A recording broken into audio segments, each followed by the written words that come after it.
vamos com mais uma entrevista para nos ajudar a entender o contexto desta operação.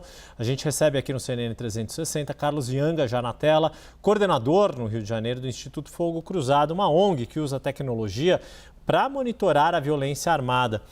Carlos, muito obrigado por estar aqui conosco. Queria te perguntar, enfim, a partir da metodologia de vocês, vocês já têm informações aqui que nos ajudam a entender o nível que foi esta mega operação de hoje? Se a gente já tem falado que é a maior operação policial, seja em letalidade, seja em número de agentes envolvidos.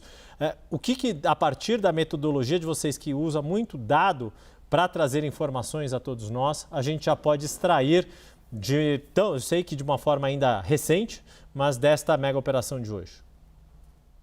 Boa tarde, Yuri. Boa tarde a todos os espectadores. Acho que é importante começar dizendo que nós não estamos em um dia normal, né? É impossível tratar com normalidade um dia que você tem 64 pessoas mortas numa única operação, num único lugar.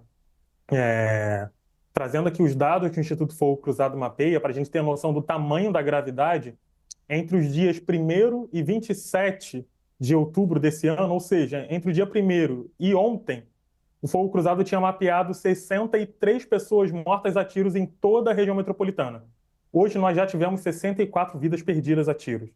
Para você ter a noção do tamanho da dimensão, do tamanho do problema que nós estamos enfrentando hoje, né? Nós não podemos tratar isso com normalidade, como se o dia estivesse passando por uma situação qualquer. Não é um dia normal, nós não estamos falando de uma operação normal e tampouco de uma operação de sucesso. Você não pode considerar como sucesso ter 64 pessoas mortas, outras tantas feridas, crianças em escolas acuadas, abaixadas debaixo de mesas, de cadeiras, pessoas acuadas debaixo de cama, nos corredores de casa com medo de ser vítima de balas perdidas, assim como algumas foram durante a operação de hoje. Então, é importante tratar a operação de hoje através dos impactos que ela causou, não só no local onde ela ocorreu, mas em todo o resto da cidade do Rio de Janeiro. Nós vimos impacto na zona sudoeste, nós vimos impacto na zona oeste, impacto na zona norte, onde ocorreu a operação.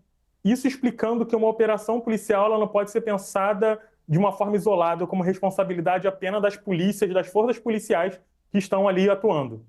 Se a Polícia Militar não tiver e a Polícia Civil não tiverem diálogo com a Secretaria de Transporte, com a Secretaria de Educação, com a Secretaria de Saúde, todas essas demais secretarias serão impactadas simplesmente pela atuação da Polícia Militar por falta de articulação entre essas pastas. Então é importante ressaltar que o impacto causado vão para além dos números apresentados como os indicadores de sucesso, tanto pelo secretário quanto pelo governador.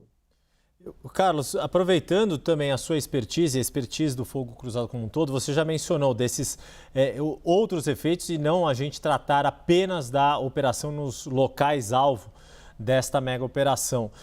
Pela sua experiência, pelo que você conhece, a gente está falando aqui, o governo tem dado os dados oficiais de 4 policiais mortos e 60 suspeitos ou criminosos, a terminologia aqui do governo oficial, né, do governo, tratando como se fossem 60 criminosos, mas a gente ainda não tem a identificação completa oficial de todas as pessoas que perderam a vida. Pela sua experiência, em quanto tempo se vai ter a real dimensão da letalidade desta operação, porque esses números ainda são parciais, e, de fato, se confirmar que não houve perda de inocentes ou de pessoas que não tinham nenhuma relação com o crime organizado, ainda que não fossem ainda, né, ou, enfim, que foram abatidas no meio, como diz a nomenclatura de vocês, do fogo cruzado.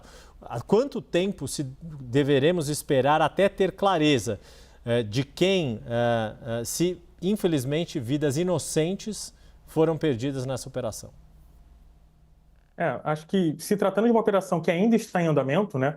Alguns minutos atrás, nós do Fogo Cruzado mapeamos registro de tiros no Complexo da Penha, ou seja, ainda está ocorrendo a operação, as polícias ainda estão atuando na região do Complexo da Penha e o Complexo do Alemão, provocando tiroteios até poucos minutos atrás. Então, nesse exato momento, nós não conseguimos ter um fechamento ainda total do resultado dessa operação.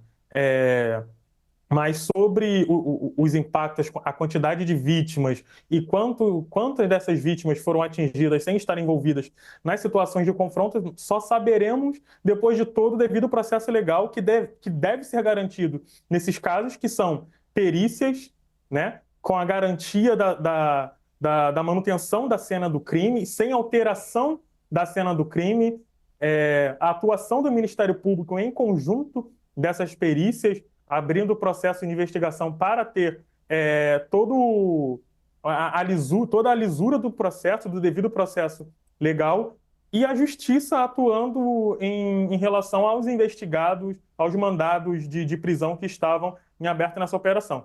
Então, tem todo um trâmite legal, jurídico até, que precisa ser percorrido antes de ter uma certeza sobre quais vítimas eram inocentes, quais eram culpadas, e se eram culpadas, se elas realmente foram mortas em situações de confronto, se elas realmente revidaram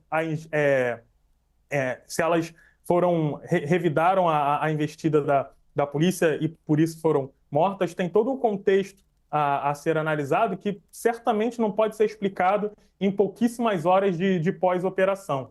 Então, mas é importante se apegar ao devido processo legal que esse tipo de situação exige, né? Não dá para garantir o grau de envolvimento das vítimas com um crime organizado sem que haja perícia, sem que haja balística, sem que haja a presença do Ministério Público auxiliando nessas investigações, auxiliando na atuação da perícia forense, para sim entender o real impacto dessa operação.